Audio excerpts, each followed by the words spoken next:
السلام علیکم ورحمۃ اللہ وبرکاتہ۔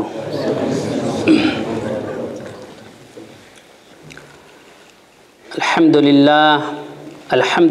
الذی ہدانا لہذا وما كنا لنهتدی لولا ان ہدانا اللہ وأصلی وأسلم على خیر خلقہ محمد وعلى آلہ وصحبہ اجمعین، اما بعد، قال اللہ تعالی فی کلامہ المجید: اعوذ باللہ السمیع العلیم من الشیطان الرجیم، بسم اللہ الرحمن الرحیم، یا ایہا الذین آمنوا اطیعوا اللہ وأطیعوا الرسول وأولی الامر منکم۔ وقال النبي صلى الله عليه وسلم: لا يؤمن أحدكم حتى يكون هواه تبعا لما جئت به۔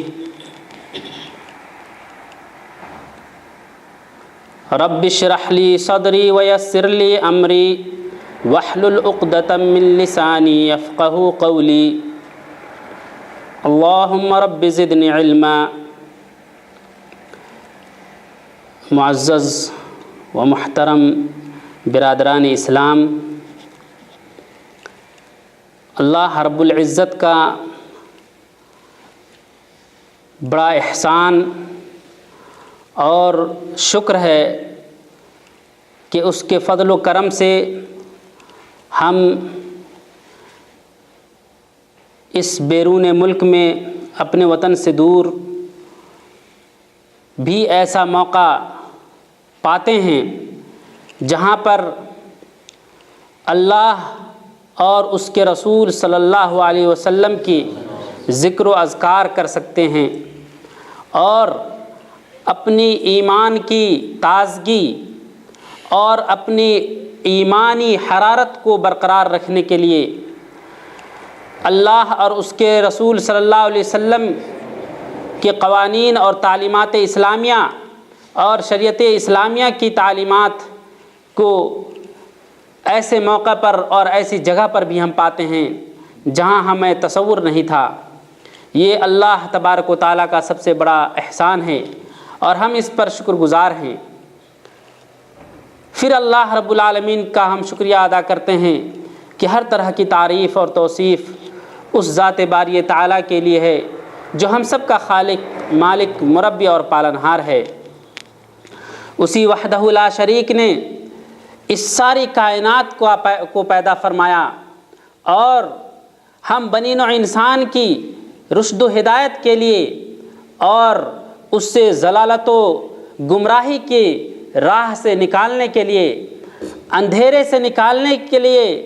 اور اندھیرے سے روشنی کی طرف لانے کے لیے ہر دور میں اللہ تبارک و تعالیٰ نے اپنے محبوب بندوں کو، پیغمبروں کو، رسولوں کو بھیجتا رہا تاکہ انسان جو مختلف الطبیعہ ہے اور جس کی طبیعت، جس کی خلقت اللہ تبارک و تعالیٰ نے متغیر الحال بنا کر پیدا فرمایا کہ انسان کبھی بھی ایک شکل اور ایک صورت میں نہیں رہ سکتا، ایک تو وہ فطری طور پر اور دوسری یہ کہ اس پر جو قوت حاوی ہے جیسے شیطانی قوت، یہ ساری قوت اس پر کام کر رہی ہوتی ہے۔ اور یہی وجوہات ہے کہ انس و جن میں سے بھی کچھ ایسے خلفسار اور فساد پیدا کرنے والے لوگ ہوتے ہیں جو انسان کو صحیح راستے سے بھٹکا دیتا ہے، اور ویسے بھی دنیا کی رنگینی، دنیا کی فریب کاری، دنیا کے فتنے انسان کو اس سے اللہ کے راہ پر برقرار اور مستقر نہیں رہنے دیتی۔ اسی وجہ سے اللہ تبارک و تعالیٰ نے پیغمبروں کے نزول اور پیغمبروں کے بھیجنے کا سلسلہ جاری کیا تاکہ انسان اللہ رب العالمین کا صحیح متبع ہو کر اس دنیا سے کوچ فرمائے۔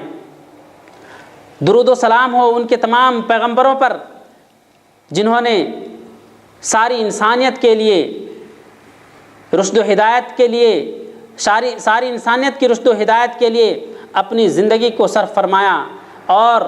اللہ تعالیٰ کی رضا جوئی کے لیے اپنی تمام کوششوں کو صرف فرمایا، اور بالخصوص ہمارے آخری نبی محمد صلی اللہ علیہ وسلم پر، جس کے ذریعے سے ہم تک یہ مذہب اسلام پہنچا، جس مذہب اسلام کے سلسلے میں اللہ تبارک و تعالیٰ نے فرمایا کہ ان الدین عند اللہ الاسلام، کہ دین اگر کسی چیز کا نام ہے تو وہ مذہب اسلام ہے، جس مذہب اسلام کا مطلب انسان امن و شانتی کے ساتھ اس دنیا کے اندر زندگی گزارے، اور پھر اس دنیا سے کوچ فرمانے کے بعد آخرت میں امن و شانتی کو میسر کرے۔ اجمالی مفہوم مذہب اسلام کا یہی ہے کہ ہر طریقے کے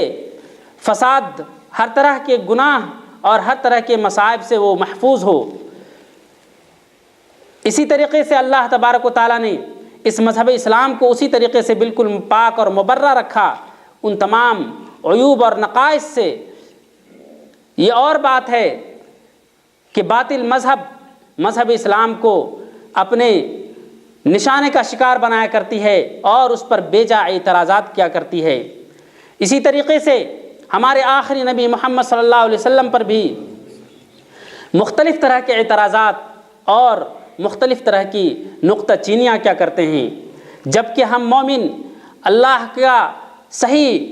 بندہ یہ بات تسلیم کرتا ہے کہ ہمارے جناب محمد رسول اللہ صلی اللہ علیہ وسلم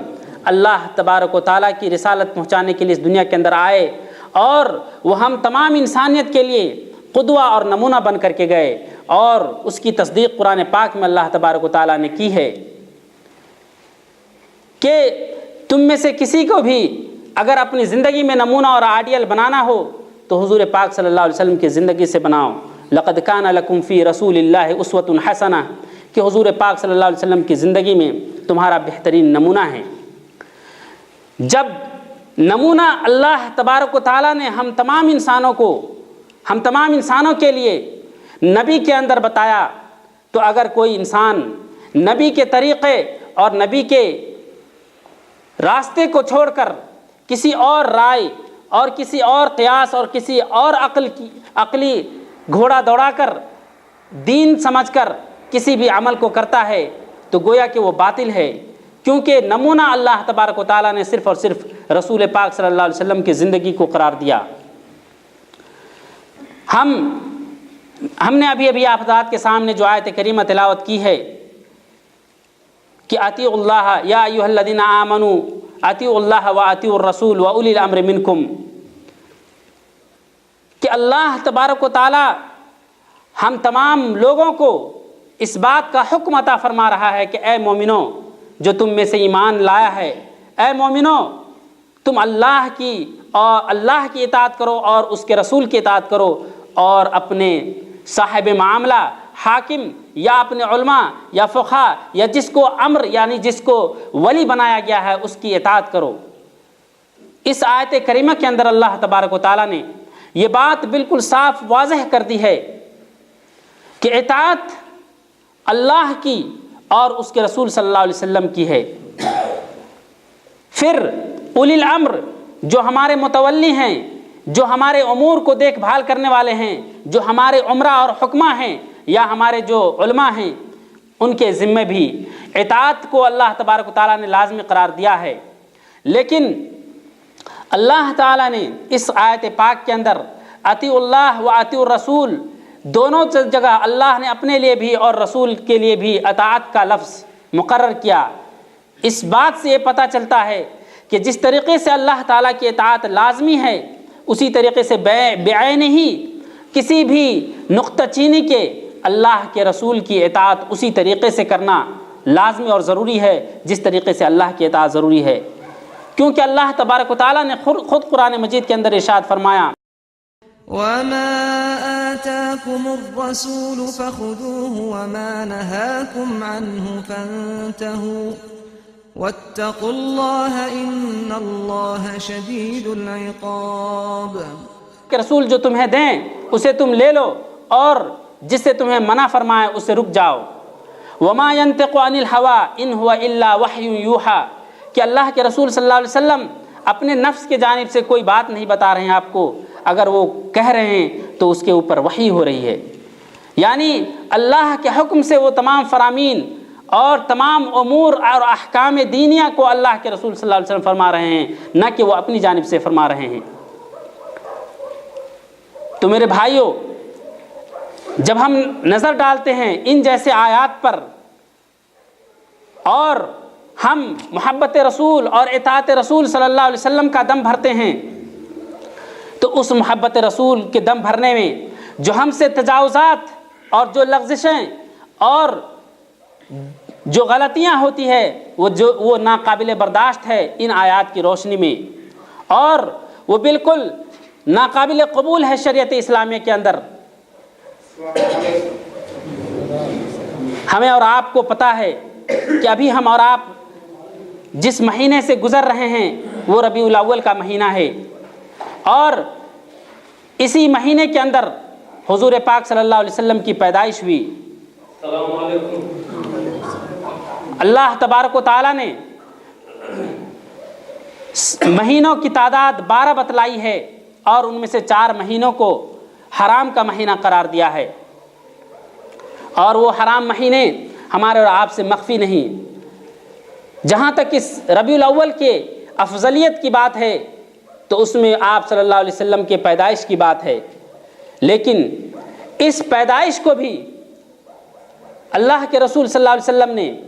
کسی خصوصیت سے نوازا، تو وہ صرف یہ تھا کہ اللہ کے رسول صلی اللہ علیہ وسلم اپنی پیدائش کے دن میں روزہ رکھے، اور روزہ صرف انہوں نے کسی ایک دن سال کے اندر نہیں رکھا، بلکہ آپ صلی اللہ علیہ وسلم نے یہ فرماتے ہوئے کہ یوم ولدت فیہ و یوم بعثت فیہ، کہ میں یہ ربیع الاول جو سوموار کا دن کہلاتا ہے، پیر کا دن کہلاتا ہے ان کے پیدائش کا، اور ربیع الاول کے مہینے میں اس دن کے بارے میں آپ صلی اللہ علیہ وسلم نے فرمایا کہ یہ وہ دن ہے جس میں میں پیدا ہوا، اور اسی دن میں ہمارے اوپر وحی نازل ہوئی، یعنی ہم مبعوث کیے گئے۔ تو یہ خوشی اور یہ بہجت اللہ کے رسول صلی اللہ علیہ وسلم کو یقیناً تھی، اور یہی وجہ ہے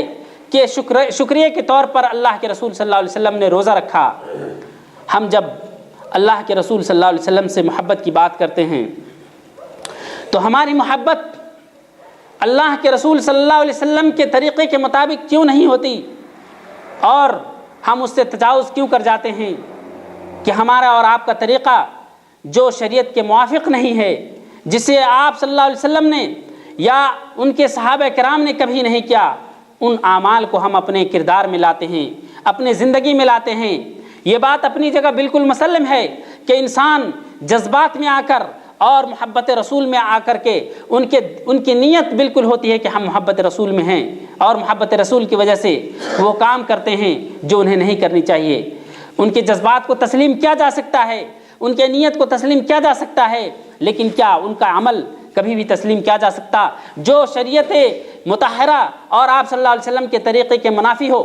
کوئی بھی انسان جو تھوڑا سا بھی اللہ اور اس کے رسول صلی اللہ علیہ وسلم کی شریعت کا علم رکھتا ہے، وہ ہمیشہ اور اسی وقت اس بات کا انکار کر جائے گا کہ یقیناً کہ دین وہ ہے جو قرآن پاک کے اندر ہے، دین وہ ہے جو حضور پاک صلی اللہ علیہ وسلم نے ہم تک پہنچایا، دین وہ نہیں جو ہم میں کا کوئی بھی انسان لائے اور کہہ دے کہ وہ دین ہے۔ ورنہ اللہ تبارک و تعالیٰ وَأُولِي الْأَمْرِ مِنْكُمْ کیوں کہتا؟ اس کے اندر بھی وہ اطیعوا اولی الامر کہتا، کیونکہ اس آیت پاک کے اندر کہ یا ایھا الذین آمنوا اطیعوا اللہ واطیعوا الرسول، اللہ اور اس کے رسول کی اطاعت میں دونوں جگہ لفظ اطاعت کو ذکر کیا اور اس اطاعت کو لازم اور ملزوم قرار دیا، لیکن وَأُولِي الْأَمْرِ مِنْكُمْ میں وَأَطِیعُوا نہیں کہا۔ اس آیت کریمہ سے صاف واضح ہے کہ جب تک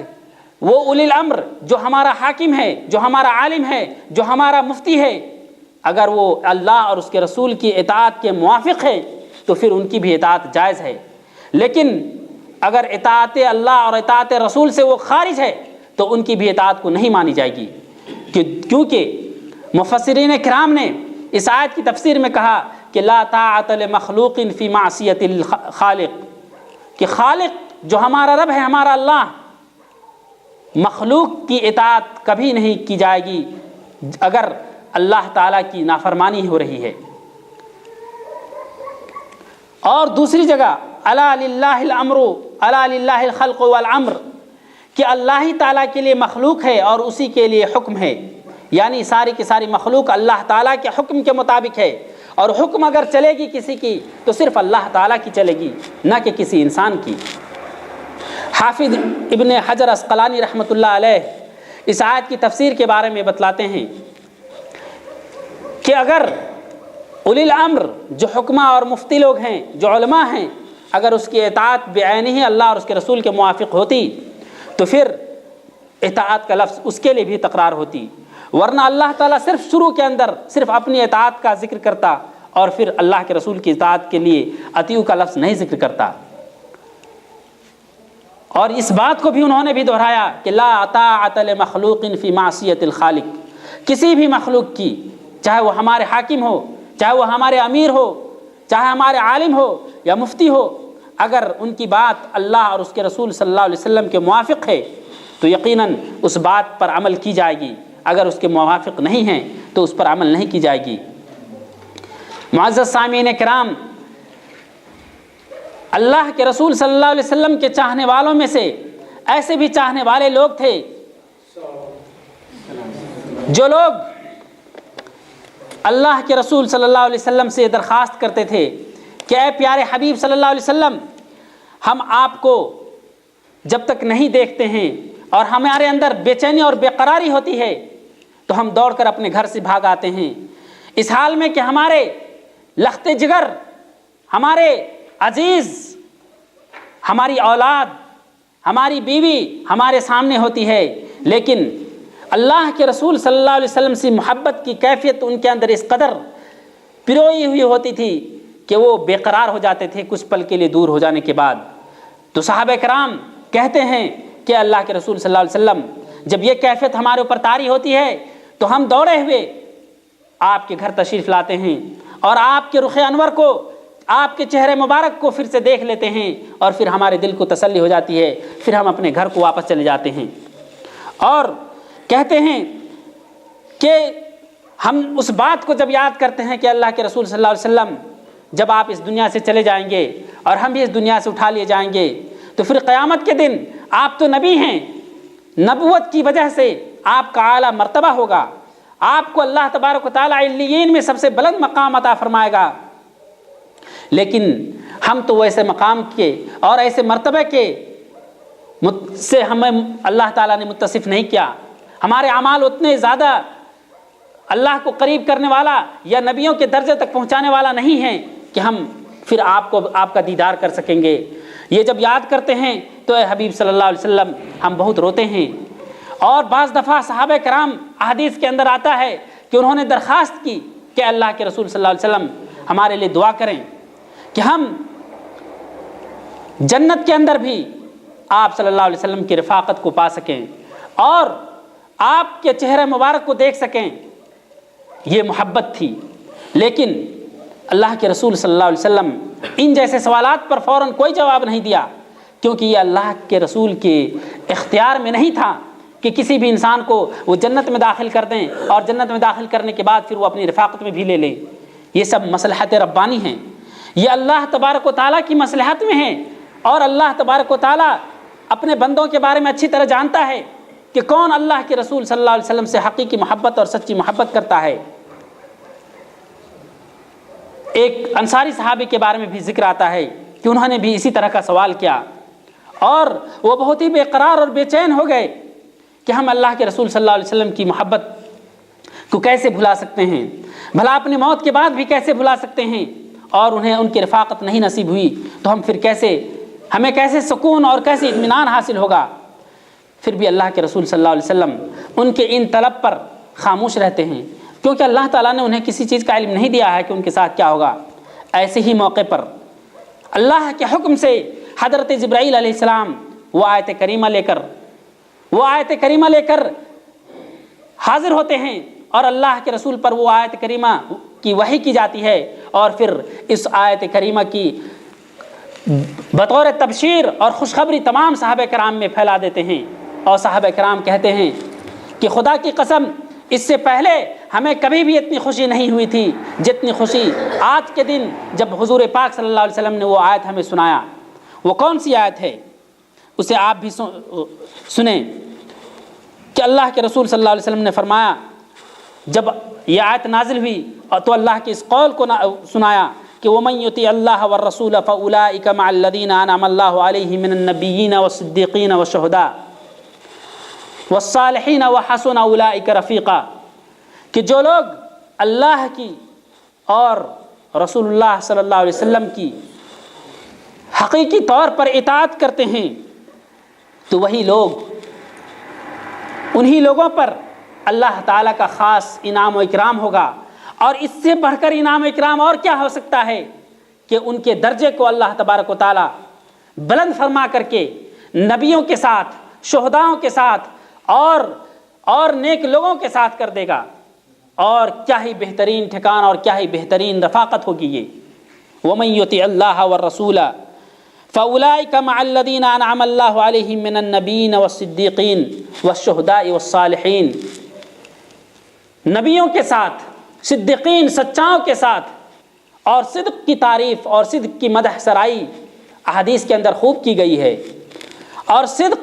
اس بات میں کہ جو دین اللہ کے رسول صلی اللہ علیہ وسلم نے پہنچایا اس کی تصدیق اسی طرح سے کریں اور اس میں کوئی عقلی گھوڑا نہ دوڑائے، اور حضور پاک صلی اللہ علیہ وسلم کے مطابق ہو اور اس پر صحیح اطاعت ہو، اس کے اندر کسی طرح کا قیل و قال نہ ہو۔ یہ مطلب ہے شریعت کے اندر صدق کا، صدیقین کا، کہ جو دین جیسے پہنچایا اس کو بالکل تسلیم کر لیا۔ اور یہی تقاضا محبت ہے کہ جو دین آپ تک جس حالت میں پہنچائی گئی اس کو اسی طریقے سے تسلیم کریں۔ اس کے اندر کمی اور بیشی کرنا یہ بالکل زیادتی ہے، یہ غلو ہے۔ آپ ذرا خود فیصلہ کریں کہ وہ لوگ جو حضور پاک صلی اللہ علیہ وسلم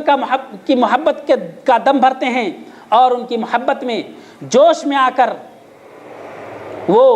عید میلاد النبی جیسے ایام کو مناتے ہیں، اس میں حلوے پوریاں پکاتے ہیں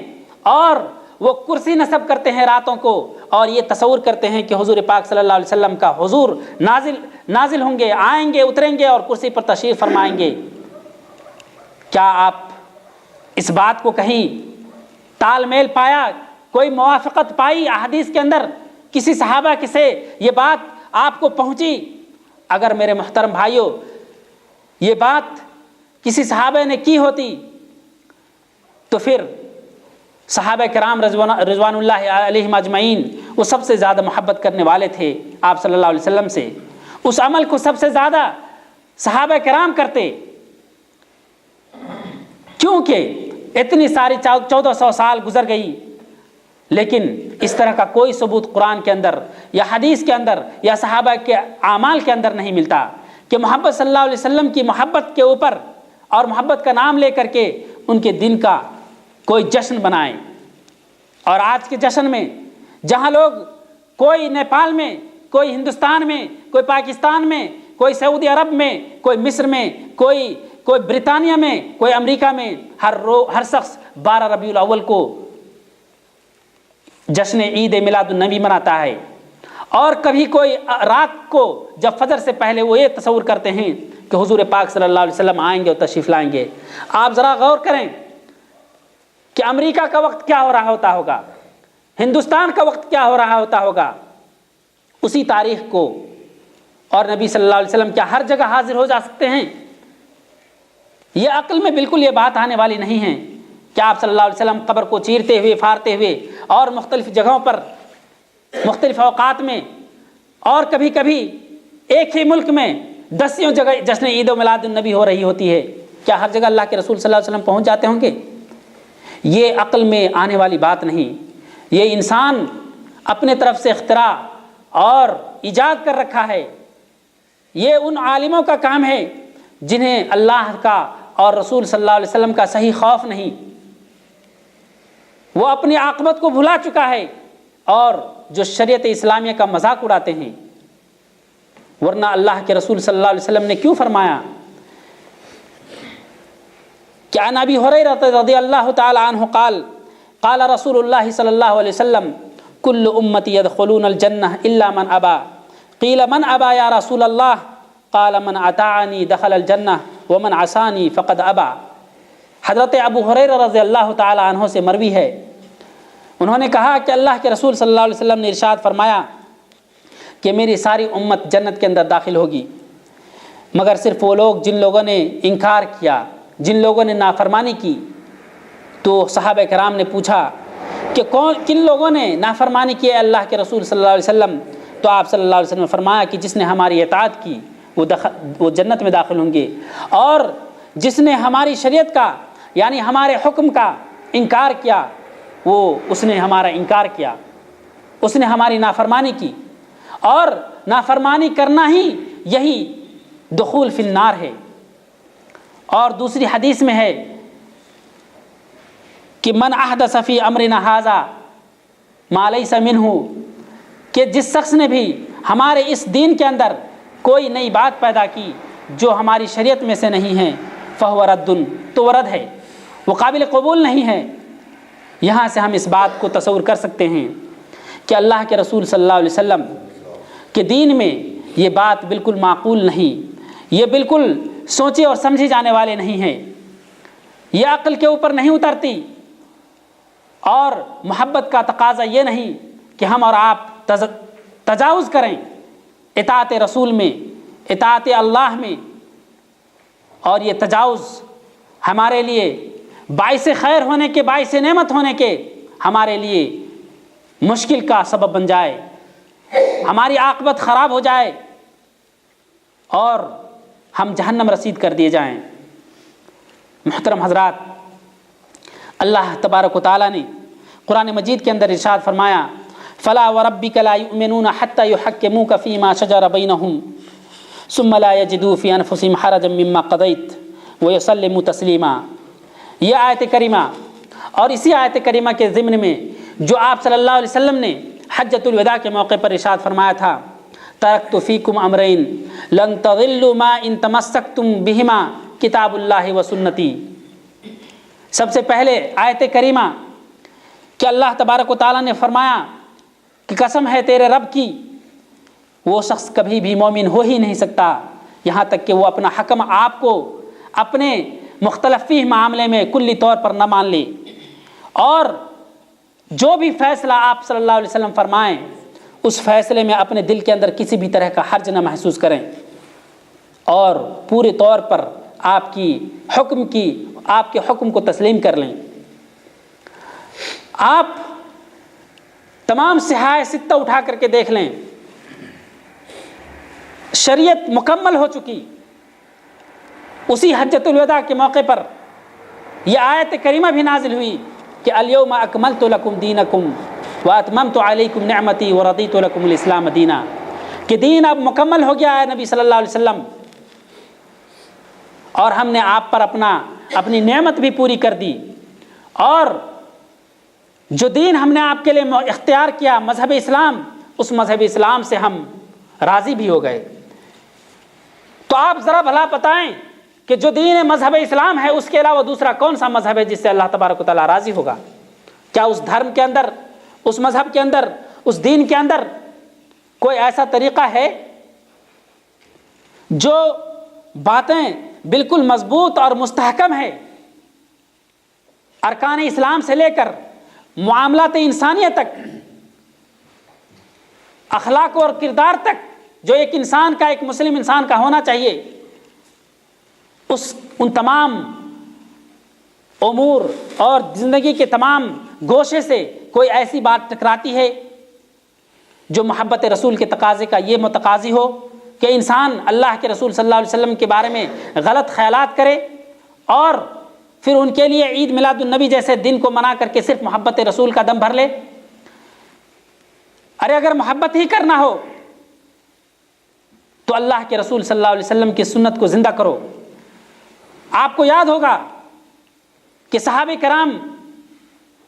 جب کسی راستے سے اور وہ اللہ کے رسول صلی اللہ علیہ وسلم کے ساتھ کبھی اس سفر میں ہوتے تھے اور انہوں نے دیکھا ہوتا تھا کہ اللہ کے رسول اس جگہ پر بیٹھے ہیں، تو وقت کی قلت ہونے کے باوجود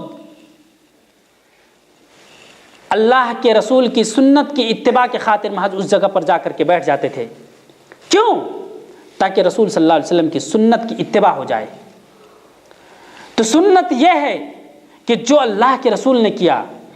سنت وہ نہیں ہے جو ہمارے اور آپ کے علماء ہمارے اور آپ کے گاؤں اور بستیوں میں کہتے ہیں، بغیر کسی دلیل، بغیر کسی پروف کے، اور عوام الناس کو اس کی طرف بہکاتے ہیں، اپنی ماں اور بہنوں کو، یہاں تک کہ اپنی ماں اور بہنوں کو بھی نہیں چھوڑتے، سڑکوں پر لے آتے اور غلط طریقے کے ایام مناتے، اس کے اندر خرافات کرتے، بدعات کرتے۔ یہ کہاں سے جائز ہو سکتا ہے؟ میرے بھائیوں، اللہ کے رسول صلی اللہ علیہ وسلم نے فرمایا، ترکت فیکم امرین لن تضلوا ما ان تمسکتم بہما کتاب اللہ و سنتی، کہ لوگو ہم تمہارے درمیان صرف دو چیزوں کو چھوڑے جا رہے ہیں، ایک قرآن کریم جو اللہ کی کتاب ہے، اور ایک میری سنت جو ہمارے سنت کہتے ہیں اللہ کے نبی صلی اللہ علیہ وسلم کے قول، فعل یا وہ عمل جو کچھ آپ نے صحابہ کرام کے سامنے کیا اور اس پر اللہ کے رسول نے کوئی نکیر نہ کی۔ تو کیا اللہ کے رسول کے ان سنتوں میں سے کوئی سنت یا کوئی طریقہ ان جیسے اعمال سے تال میل یا موافقت ہوتی ہے؟ اگر ہوتی ہے تو ہم لوگ کیوں بدنصیب بنیں؟ ہم لوگ کیوں نہیں اس کام کو بھی کریں جو اللہ کے رسول صلی اللہ علیہ وسلم نے کیا ہو یا صحابہ کرام نے کیا ہو؟ اور صحابہ کرام کی اتباع کے بارے میں بھی اللہ کے رسول صلی اللہ علیہ وسلم نے کیا فرمایا کہ علیکم بسنتی وسنت الخلفاء الراشدین المہدیین عضوا علیہا بالنواجذ، کہ تم میری سنت کو لازم پکڑو، یعنی جو میری سنت سے ہے ثابت، میرے قول سے، میرے فعل سے اور میرے تقریر سے، اس پر عمل کرو، اور میرے صحابہ کرام کی بھی اتباع کرو، بلکہ پوری اتباع کرو۔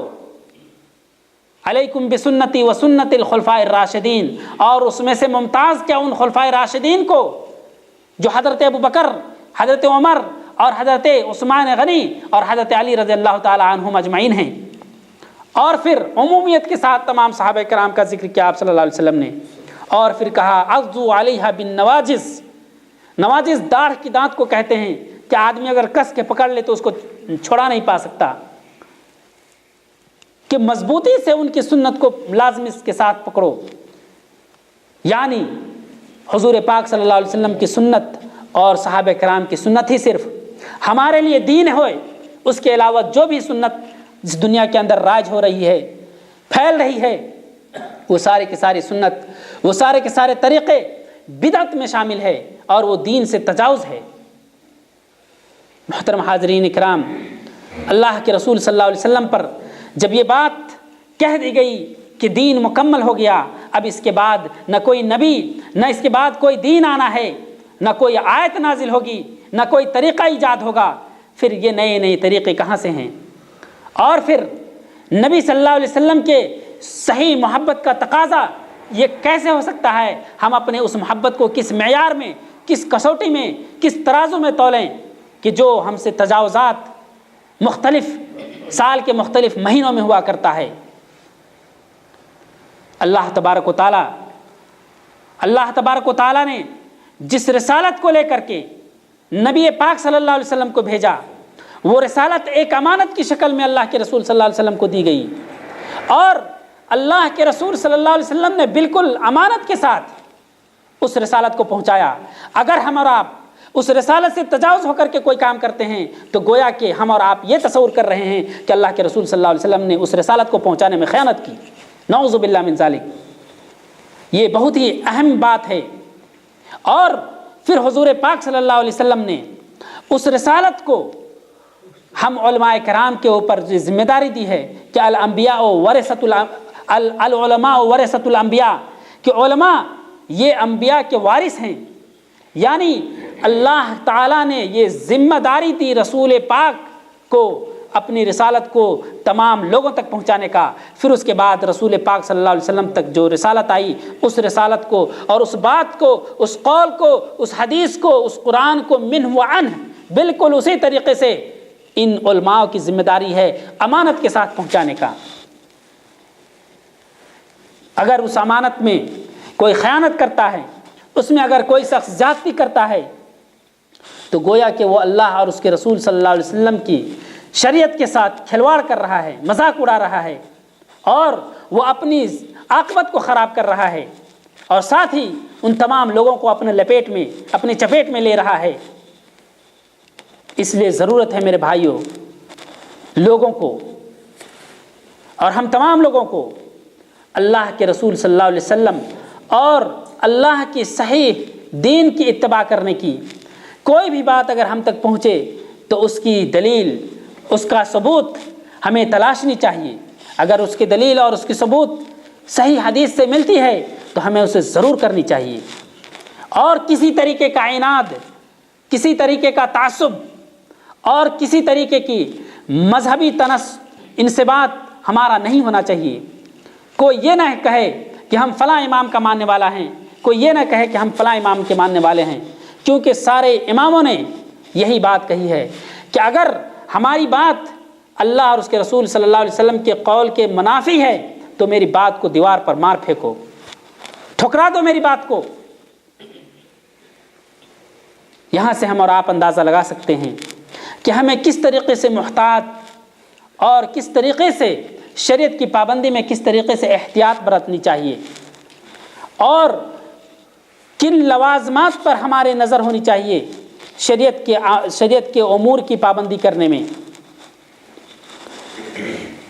پھر اللہ تبارک و تعالیٰ نے جو باتیں اپنے رسول صلی اللہ علیہ وسلم کے اوپر نازل فرمائیں، وہ بات تو پورے طور پر قرآن مجید کے اندر مستحکم ہے، اس کے اندر کوئی رد و بدل نہیں، اور اللہ کے رسول صلی اللہ علیہ وسلم کی جو باتیں ہیں اس کے اندر بھی کوئی رد و بدل نہیں۔ ہاں، جو ضعیف احادیث اور جو موضوع احادیث ہے، آج علم اتنا بلند ہو چکا ہے اور عالموں نے پورے احادیث کو اس طریقے سے کھنگال دیا ہے کہ ضعیف اور صحیح احادیث کا بھی حکم بالکل واضح ہو چکا ہے۔ تو ہمیں اور آپ کو ان احادیث سے بھی اجتناب کرنی چاہیے جو کوئی شخص بغیر کسی سند کے ہمارے پاس اس حدیث کو پیش کرے اور اس کو عمل شرعی بتائے۔ اللہ کے رسول صلی اللہ علیہ وسلم نے اسی حجۃ الوداع کے موقع پر کہا کہ اللہ خطبنا النبی صلی اللہ علیہ وسلم یوم النحر وقال ان الزمان قد استدار كهيئة يوم خلق السماوات والارض السنة 12 شهرا منها 4 حرم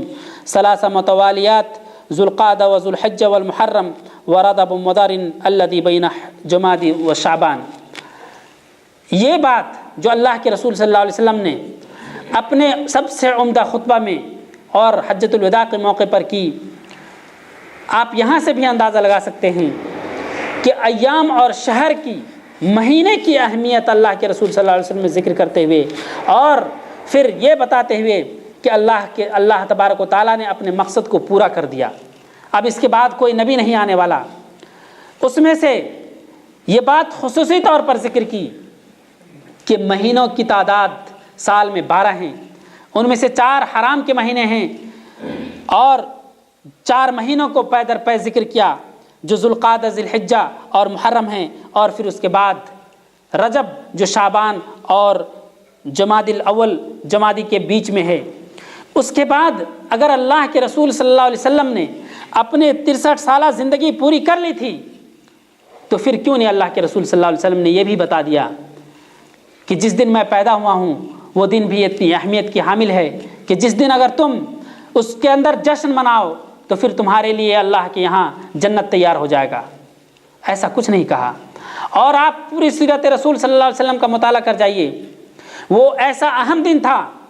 کہ اللہ کے طرف سے یہ حکم ہو رہا تھا کہ دین کے اتمام کے تمام امور کو بتا دیں۔ یہی وجہ ہے کہ اللہ کے رسول صلی اللہ علیہ وسلم نے خصوصی طور پر اس حج کے اندر تمام صحابہ کرام سے کہا کہ خذوا عنی مناسککم، کہ تم لوگ ہم سے ارکان حج، ارکان عبادات اچھی طریقے سے پکڑ لو، اس کے اندر کوئی چوک نہ ہو۔